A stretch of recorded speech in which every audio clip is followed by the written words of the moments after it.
रात के 12 बजे मुझे नींद से उठाया, कहा सचिन एक ज़बरदस्त चीज़ मिली है, तुझे बताना है, एक ज़ोरदार बिजनेस है। मैंने घड़ी देखी, रात के 12 बजे थे। मैंने कहा कि सर आपको नहीं लगता कि टाइम थोड़ा ज़्यादा हो गया, तो अगर आप चाहें तो अपन कल सुबह बैठ सकते हैं। तो उन्होंने कहा नहीं, मैं इतना एक्साइटेड हूँ कि मैं रुक ही नहीं सकता, इसीलिए तो अभी आया हूँ तेरे पास, तो तू बुरा ना माने तो अभी बताना है तुझे। मैंने मनी मन सोचा कि रात के 12 बजे ये नींद से उठाने के बाद पूछ रहे हैं, बुरा ना माने तो प्लान दिखाना है, तो मैं बुरा मान भी लूँगा तो क्या हो जाएगा, ये कौन सा मान जाएंगे।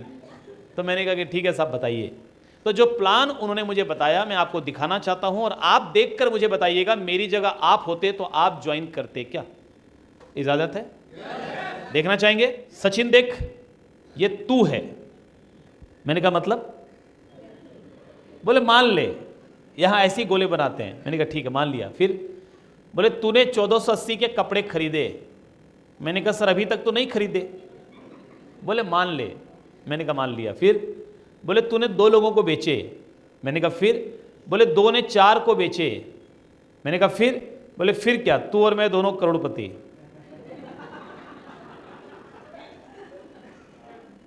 ये प्लान है, क्योंकि वो भी अभी तुरंत ज्वाइन करके आए थे, दिखाना उन्हें भी नहीं आता था। अब आप मुझे बताइए ये प्लान मेरी जगह आप देखते तो ज्वाइन करते? मैं भी आप ही की तरह समझदार हूं, मैंने भी नहीं किया। मैंने इनको एक्सपर्ट कमेंट दिया। मैंने कहा कि सर मेरी बात ध्यान से सुनिए, ऐसी कंपनियां रोज आती हैं और बंद हो जाती है, मैं तो करूंगा नहीं, और अगर मेरी बात माने तो आप भी मत कीजिए, नाम खराब हो जाएगा, बदनाम हो जाएंगे, लोग ताने मारेंगे। तो जो उनका एक्साइटमेंट का गुब्बारा था उसमें मैंने पिन मारकर छेद कर दिया और हवा निकलनी शुरू हो गई। तो थोड़ा निराश और बुझे हुए स्वर में मेरे अपलाइन ने मुझसे पूछा सचिन तुझे सच में लगता है ये नहीं चलेगी कंपनी? मैंने कहा आप बोलो तो स्टाम्प पेपर पे लिख के देता हूँ नहीं चलेगी। कॉन्फिडेंस की कमी तो उस समय भी नहीं थी। मैंने कहा लिख के देता हूँ आरसीएम नहीं चलेगी। तो वो लौट गए। हमारे अपलाइन जो राजस्थान से छत्तीसगढ़ में आरसीएम को बिल्ड करने के लिए आए थे, उनको मालूम पड़ा कि पीके देवांगन जो बहुत एक्साइटेड हैं, सचिन अग्रवाल नाम के किसी प्राणी ने उनकी पूरी हवा निकाल दी है।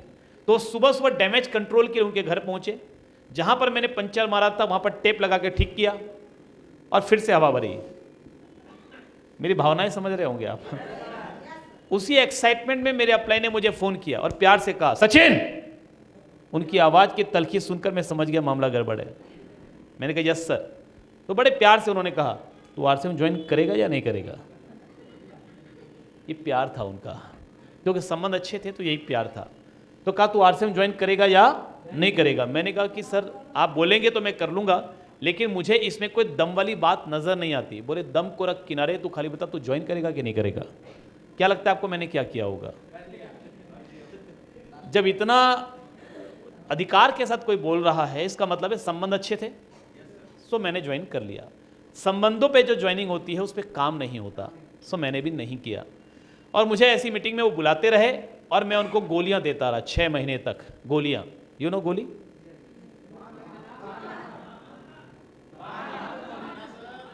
सब जानते हैं, एक से एक गोलीबाज बैठे हैं यहां पर। आपने भी अपने अपलाइन को बहुत गोलियां दी होगी है ना, और अभी आपकी डाउनलाइन आपको गोलियां देती है तो तकलीफ होती है, जो बोया है वो काटना पड़ेगा। सो मैंने 6 महीने तक उनको बहाने बनाए, फिर लास्ट में मुझे लगा ये मानने वाले नहीं है, एक बार तो जाना ही पड़ेगा। तो मैं मीटिंग में गया तो तकलीफ मुझे कहां पे हुई कि मुझे बाहर गेट पे रोका गया। बोला भाई साहब चालान कटवाना पड़ेगा। आपका भी चालान कटा? अच्छा लगा? पहली बार कितने लोग आए हैं? जब पहली बार आते हैं और चालान कटता है तो कैसा लगता है? गुस्सा आता है। मजा उसी को आता है जिसका चालान कोई और कटाता है। तो मेरा चालान, अच्छा आपसे कितना का चालान कटवाया? 150 रुपये ले लिया? ज्यादा ले लिया सर, मुझसे तो 30 रुपये लिया था 2002 में। हाँ 2002 में सोना 5,000 रुपये तोला था, अभी कितना है? 1,45,000। 29 गुना सोने की कीमत बढ़ गई। थैंक्स टू आरसीएम टिकट की कीमत खाली 5 गुना बढ़ी है, क्योंकि यह आम लोगों का अभियान है।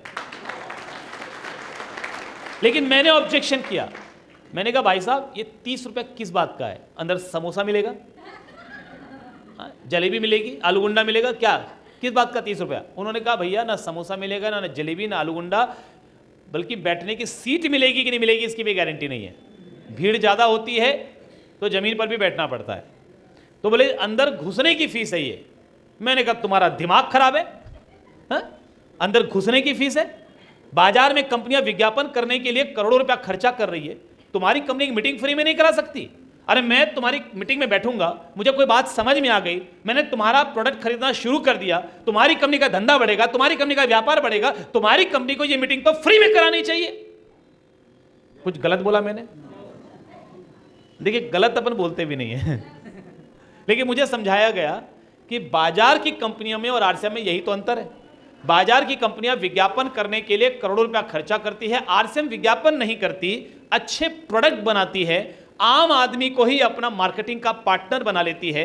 बीच का पैसा जो बिचौलियों को जाता था वही पैसा आम आदमी को एक सिस्टम के रूप में आना शुरू हो जाता है, और जिससे चंद लोगों की जिंदगी बदलती थी अब आम लोगों की जिंदगी बदलनी शुरू हो जाती है। तो कंपनी ये मीटिंगें नहीं करवाती, ये मीटिंग तो हम लोग करवाते हैं एक दूसरे के नॉलेज को बढ़ाने के लिए, और जो खर्चा होता है टिकटों के माध्यम से बांट लेते हैं, क्योंकि किसी एक का काम तो है नहीं। तो मैंने कहा अगर ऐसा है फिर तो बात ठीक है, फिर तो टिकट लेना ही पड़ेगा। लेकिन अगर ऐसा है तो भी, अगर टिकट लेना पड़ता है तो भी मैं क्यों लूं? मैं क्यों लूं? मैंने अभी तक हथियार डाला नहीं था। आपको क्या लगा हथियार डाल दिया मैंने? मैंने कहा मैं क्यों लूं? अरे मैंने तो तुम्हारी कंपनी में काम करने के बारे में अभी तक सोचा ही नहीं है। मैं तो आना ही नहीं चाहता था, 6 महीने से मना कर रहा था, गोलियां दे दे के थक गया, ये बुलाते रहे जबरदस्ती तब आया हूं। तो अगर टिकट लेना ही पड़ता है तो बोले जिसने मुझे बुलाया, मेरे अपलाइन। कुछ गलत बोला मैंने? देखिए मैंने बताया ना गलत अपन बोलते भी नहीं है लेकिन मेरे जो अपलाइन थे ना साहब, वो भी पहुंचे हुए व्यक्ति थे, घाट घाट का पानी पिया था, मेरे जैसे कईयों को पिलाया था, तो अभी तो मेरे अपलाइन थे ना। क्योंकि मुझे आरसीएम में लाना इतना आसान नहीं था। जमाने की ठोकरें खा खा कर हम बहुत सीधे हो गए थे, जलेबी की तरह से। हाँ जलेबी तो आप जानते ही ना, सीधी होती है। तो अगर हमको आरसीएम में लाए हैं तो कुछ तो खूबी उनमें भी रही होगी। तो उन्होंने मुझे बड़े प्यार से समझाया। प्यार तो आप उनका देख ही चुके हैं, एपिसोड 1 में देखा है ना, याद है ना? अब एपिसोड 2 में भी देखना चाहते हैं तो एपिसोड 2 में देखिए उनका प्यार। बड़े प्यार से समझाया, बोले सचिन देख टिकट तो तेरे को लेना पड़ेगा। ये प्यार था उनका। बोले टिकट तो तेरे को लेना पड़ेगा लेकिन कोई जबरदस्ती नहीं है। अब जबरदस्ती और कैसे की जाती है? क्या बोल रहे हैं? टिकट तो तेरे को लेना पड़ेगा लेकिन कोई जबरदस्ती नहीं है। मैंने कहा मतलब बोले लेना पड़ेगा क्योंकि सिस्टम है, लेकिन हाँ मीटिंग खत्म होने के बाद अगर अच्छी नहीं लगी मीटिंग तो बाहर निकलकर एक लाइन बोल देना, मुझे मजा नहीं आया, मैं तुझे डबल पैसे वापस करूंगा, 60 रुपए दूंगा। तो मैंने कहा चलो तब तो कोई दिक्कत वाली बात नहीं है, इतना बोलने में जाता क्या है, बोल देंगे मजा नहीं आया। 30 के 60 मिलेंगे, जिंदगी में दोबारा ये बुलाएंगे नहीं। एक बार डबल पैसा वापस करना पड़े दोबारा कौन बुलाएगा, ये सोच कर मैं बैठा। लेकिन जब पहली बार मैंने प्लान देखा तो मैं थोड़ा कंफ्यूज हो गया, क्योंकि मैंने अब तक सुना था नेटवर्क मार्केटिंग में जो पहले आते हैं वो फायदे में रहते हैं, बाद वाले नुकसान में रहते हैं। ये पहली बार मैंने देखा कि पहले और बाद से कोई मतलब ही नहीं है आरसीएम में। यहां पर जो काम करेंगे वो फायदे में, और जो काम नहीं करेंगे वो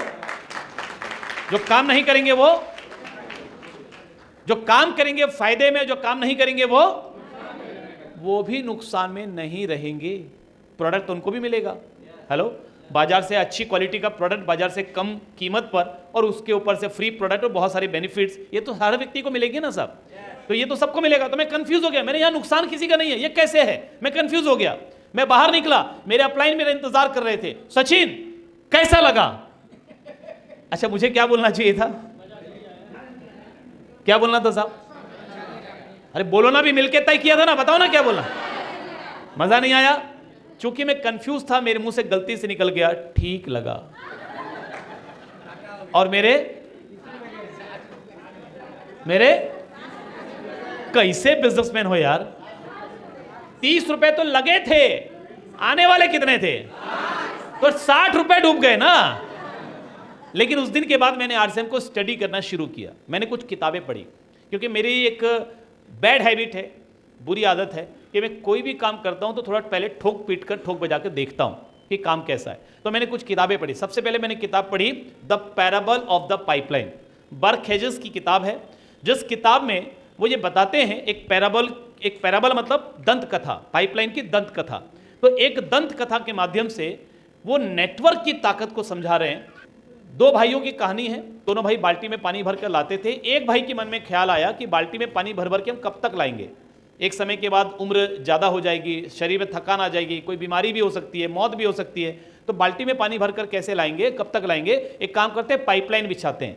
उस समय तक पाइपलाइन का कंसेप्ट किसी को पता नहीं था, तो एक नया कंसेप्ट था, सबने मना कर दिया, इसने अपना काम जारी रखा और एक दिन पाइपलाइन बनकर तैयार हो गई और उसके बाद इसके पास एक बहुत आसानी से बड़ा पैसा आने लगा। तो नेटवर्क मार्केटिंग भी कुछ इसी प्रकार की चीज है कि शुरू में मेहनत करनी पड़ती है, लोगों को समझाना पड़ता है, लोग समझते नहीं है, लेकिन जिस दिन आपका नेटवर्क बन के तैयार हो जाता है, आपके पास एक बड़ी इनकम आनी शुरू हो जाती है। मैंने अगली किताब पढ़ी बिजनेस स्कूल, रॉबर्ट कियोसाकी। अगर रॉबर्ट कियोसाकी आप नहीं जानते तो मैं आपको बता दूं कि डोनाल्ड ट्रंप के ये बिजनेस पार्टनर हैं। डोनाल्ड ट्रंप जानते हैं आप? यही बेनीपुर में रहते हैं। तो कैसे जानते हैं आप? अमेरिका के राष्ट्रपति है, नाम सुना है आपने। डोनाल्ड ट्रंप के बिजनेस पार्टनर हैं। और डोनाल्ड ट्रंप के बारे में मैं आपको बता दूं, इनकी खुद की 2 नेटवर्क मार्केटिंग की कंपनीज है। इन्होंने नेटवर्क मार्केटिंग में बड़ा इन्वेस्टमेंट कर रखा है, क्योंकि इनको पता है नेटवर्क का फ्यूचर क्या है, इनको पता है नेटवर्क का भविष्य क्या है। मैंने किताब पढ़ी बिजनेस स्कूल, अगली किताब मैंने पढ़ी रिच डैड पुअर डैड, और अगली किताब मैंने पढ़ी यू इंक, अगेन बर्कहेजेस की किताब है। तो ये किताबें पढ़ने के बाद मुझे एक कंसेप्ट क्लियर हो गया कि यदि अमीर को और अमीर बनना है तो 1000 तरीके बाजार में मौजूद हैं, करोड़पति को अरबपति बनने के 1000 तरीके बाजार में मौजूद हैं, लेकिन एक आम आदमी जिसके सिर पर किसी गॉडफादर का हाथ नहीं, एक आम आदमी जो जन्म से बहुत ज्यादा प्रतिभाशाली नहीं, एक आम आदमी जिसके पास बहुत विलक्षण प्रतिभा नहीं, अगर वो व्यक्ति भी अपने परिवार के सपनों को पूरा करना चाहता है, अमीर बनना चाहता है, अपने सपने पूरे करना चाहता है, तो एक रास्ता है, उसका नाम है आरसीएम। ये बात समझ में आने के बाद फिर मैं कभी रुका नहीं। और मैं जिसके पास गया, जिसको भी प्लान दिखाया, लोग धड़ाधड़ जुड़ते गए, किसी ने मना ही नहीं किया। जिसके पास गया ज्वाइन, जिसके पास गया ज्वाइन। लोग मेरा इंतजार कर रहे थे, सर आप कहां थे, हम तो कई सालों से पैसा लेकर आपके साथ जुड़ने के लिए इंतजार कर रहे थे, ये लीजिए पैसा, ज्वाइन करा दीजिए। लोग जुड़ते गए और मैं यहां आ गया। आपको लगता है ऐसा हुआ होगा? ऐसा किसी के साथ नहीं होता। ऐसा हमको लगता है कि जो आया है ना तो इसके साथ ऐसा ही हुआ होगा। ऐसा नहीं होता, किसी के साथ नहीं होता। हर व्यक्ति को संघर्ष करना पड़ता है, हर व्यक्ति को चुनौतियों का सामना करना पड़ता है, हर व्यक्ति को नेगेटिविटी का सामना करना पड़ता है, हर व्यक्ति को नकारात्मक लोगों का सामना करना पड़ता है। कि जब आप कामयाबी के रास्ते पर आगे जाते हैं और जब आप बड़े बड़े सपनों की बात करते हैं तो आपके सपनों पर यकीन करने वाले लोग बहुत कम मिलते हैं, आपके संघर्ष में साथ देने वाले लोग बहुत कम मिलते हैं। क्योंकि हमेशा एक बात याद रखिएगा, संघर्ष में आदमी अकेला होता है, कामयाबी में सारा जमाना आपके साथ होता है। आप शुरू में मेहनत करेंगे, कोई हां नहीं बोलेगा, कोई यस नहीं करेगा। उस समय आप क्या करते हैं? जब आपको रिजेक्शन मिल रहा है, जब आपके पास रिजल्ट्स नहीं हैं, जब लोग आपसे सवाल कर रहे हैं, आपके पास जवाब नहीं है, उस वक्त आपका एटीट्यूड आपके फ्यूचर को डिसाइड करेगा, आपके भविष्य को तय करेगा। कि जब अंधेरा है, जब धुंध छाई हुई है और समझ में नहीं आ रहा, 4 हाथ के आगे का दिखाई नहीं दे रहा, उस समय भी जो चलता रहेगा वो अपनी मंजिल पर पहुंचेगा साहब, वो अपनी मंजिल पर पहुंचेगा। तो अगर ये नहीं हुआ तो कुछ और हुआ होगा। तो मेरी शुरुआत किस तरह से हुई जानना चाहेंगे क्या? जानना चाहेंगे? है कलेजा मजबूत? कुछ लोगों की आवाज आ रही है, कलेजा मजबूत है? मैं सबसे पहले गया अपने लंगोटिया यार के पास। लंगोटिया यार समझते हैं आप? किसको बोलते हैं लंगोटिया यार? सरल शब्दों में अगर बात करें तो वो दोस्त जिसके साथ आपने सारे पुण्य और पाप एक साथ किए हैं, एक दूसरे के राजदार, सारी पोल पट्टी जानने वाले, वो होते हैं लंगोटिया यार। राइट? आपका भी है कोई लंगोटिया यार? कितने लोग खुशकिस्मत हैं कि उनका कोई ना कोई लंगोटिया यार है इस दुनिया में। चलिए, ये सबके साथ नहीं हो पाता, तो खुशकिस्मत हैं आप। मैं गया अपने लंगोटिया यार के पास और मैंने उसको प्लान दिखाया, पूरा प्लान देखने के बाद बोलता है, सचिन भाई एक बात बोलूं, बुरा मत मानना। सामने से कोई व्यक्ति बोले ना बुरा मत मानना, आप समझ जाना कुछ ऐसा ही बोलने वाला है जो बुरा ही लगने वाला है। आप हेलमेट उलमेट पहन के तैयार हो जाना। सो मैंने कहा बोल भाई। तो बोलता है, भाई अगर आरसीएम की बात करनी हो ना तो दोबारा मेरे घर पे मत आना। आप सोचिए उस समय मेरे दिल पर क्या गुजरी होगी, क्योंकि बोल कौन रहा है? एक सामान्य व्यक्ति बोले कोई बात नहीं, बोल कौन रहा है? मेरे लंगोटिया यार, जिसके मेरे बीच में पैसे की कोई बात ही नहीं है। वो मुझसे 5,000 यूं ही मांगे मैं दे दूंगा, मैं उससे यूं ही मांगू दे देगा। वो 1480 के कपड़ों के लिए मुझे बोल रहा है कि आरसीएम की बात करनी हो तो दोबारा घर पे मत आना। तो मैंने उसको कहा कि भाई तेरे घर पर आऊंगा, दोस्ती निभाऊंगा, आज के बाद आइंदा तेरे को आरसीएम का प्लान नहीं दिखाऊंगा। मैंने वादा आज तक निभाया, आज तक उसको आरसीएम का प्लान दोबारा नहीं दिखाया। ये मैंने और किसी के साथ नहीं किया, बाकी सबको फॉलोअप किया, बार बार किया, दोबारा किया। कोई व्यक्ति कभी जुड़ा, कोई कभी जुड़ा, लेकिन उसको नहीं, क्योंकि वो मेरा लंगोटिया यार था। उसका फर्ज था कि वो मुझे कम से कम करना नहीं करना अलग बात था, डिमोटिवेट नहीं करता। उसने मुझे डिमोटिवेट किया, मेरे घर पे मत आना। तो मैंने कहा तुझे नहीं। लेकिन जब जब आरसीएम का पैसा आया, मैं मिठाई खिलाने उसके पास जरूर गया, मैंने मिठाई खिलाई उसको, है ना। और मुझे जब स्विट्जरलैंड का टूर मिला था आरसीएम से, न्यूट्रीचार्ज से, मैं जब बैठा स्विट्जरलैंड की फ्लाइट में, मुझे पहली बार मालूम पड़ा इसमें सैटेलाइट वाईफाई है। यानी इसमें मैं इंटरनेट कॉलिंग कर सकता हूं, फेसबुक कॉलिंग कर सकता हूं, जूम कॉलिंग कर सकता हूं, व्हाट्सएप कॉलिंग कर सकता हूं। मैंने कहा मजा आ गया, अब करेंगे कॉल। किसको किसको? मेरे दिल की बात को आप कैसे समझ जाते हैं? दिल से दिल का कनेक्शन बन गया है। सो मैंने अपने लंगोटिया यार को कॉल किया, मैंने कहा और भाई क्या हाल है? अगले आधे घंटे तक वही बोलता रहा, अपना दुखड़ा सुनाता रहा। पूछ मत यार, हालत खराब हो गई। जीएसटी ले आती है गवर्नमेंट, गवर्नमेंट का नियम कानून का पता ही नहीं चलता। यहाँ गला काट प्रतिस्पर्धा चल रही है, 4 दुकानें और खुल गई है, रेट काट काट के बेच रहे हैं। यहाँ पर सब ग्राहक किसी का सगा नहीं है, उधार खा के भाग जाता है, कभी यहाँ से लेता है कभी वहाँ से। आधा घंटे तक रोता रहा, क्योंकि हमें से 90% लोगों की यही आदत है। कोई हमसे खाली पूछ ले और भाई क्या हाल है, हमें लगता है ये सच में जानना चाहता है। हम पूरा दुखड़ा खोल कर बैठ जाते हैं उसके सामने। पूछ मत, यहाँ दुखता है, यहाँ दुखता है, यहाँ दुखता है। सास बात नहीं सुनती, बहू ध्यान नहीं देती, पत्नी पीटती है, पति ध्यान नहीं देते। अब मुझे एक बात बताइए, आज तक जितने लोगों के सामने आपने अपना दुखड़ा रोया है, उन्होंने आपकी जिंदगी बदली है? फिर क्यों सुनाते हो? फिर क्यों सुनाते हो? हा? क्यों सुनाते हो साहब? वही लोग पीठ पीछे आपका मजाक उड़ाते हैं, आपकी ही बात करके आपका मजाक उड़ाते हैं। फिर क्यों सुनाते हो अपना दुख किसी और को? कसम खाओ आज एक चीज, कि आज के बाद कोई पूछे क्या हाल है, बोलना झकास बिंदास, मजा आ रहा है, मजा आ रहा है। किसी को नहीं सुनाने का अपना दुखड़ा, क्योंकि किसी को कोई मतलब नहीं है कि आप जिंदा हैं कि मर गए हैं। लोगों को अपने अपने से पड़ी है, आपसे किसी को नहीं पड़ी है। आप अपने परिवार के लिए जिस दिन खड़े हो जाएंगे, आपके परिवार की सारी तकलीफें दूर हो सकती है, सारे सपने पूरे हो सकते हैं। तैयार हैं खड़े होने के लिए? तैयार हैं खड़े होने के लिए? आधा घंटे तक दुखड़ा सुनाता रहा। आधा घंटे के बाद उसको याद आया मैं भी तो हूं दूसरे साइड पे, तो मेरे को बोलता है मेरी छोड़, तू बता तेरा क्या हाल है। कब पूछ रहा है? आधे घंटे बाद। बोलता तेरा क्या हाल है, तू बता। मैंने कहा मेरी मत पूछ। मैंने क्या बोला? उसको लगा उससे भी ज्यादा खराब है, तो सांत्वना देते बोलता कोई बात नहीं, कोई बात नहीं बेटा, सबकी हालत ऐसी है, बताना बताना। दोस्त को नहीं बताएगा तो किसको बताएगा? बताना क्या हुआ, क्या हुआ, बताना बताना क्या हुआ। उसको लगा इसका आरसीएम चल नहीं रहा लगता है, बहुत मिठाइयाँ खिलाता था।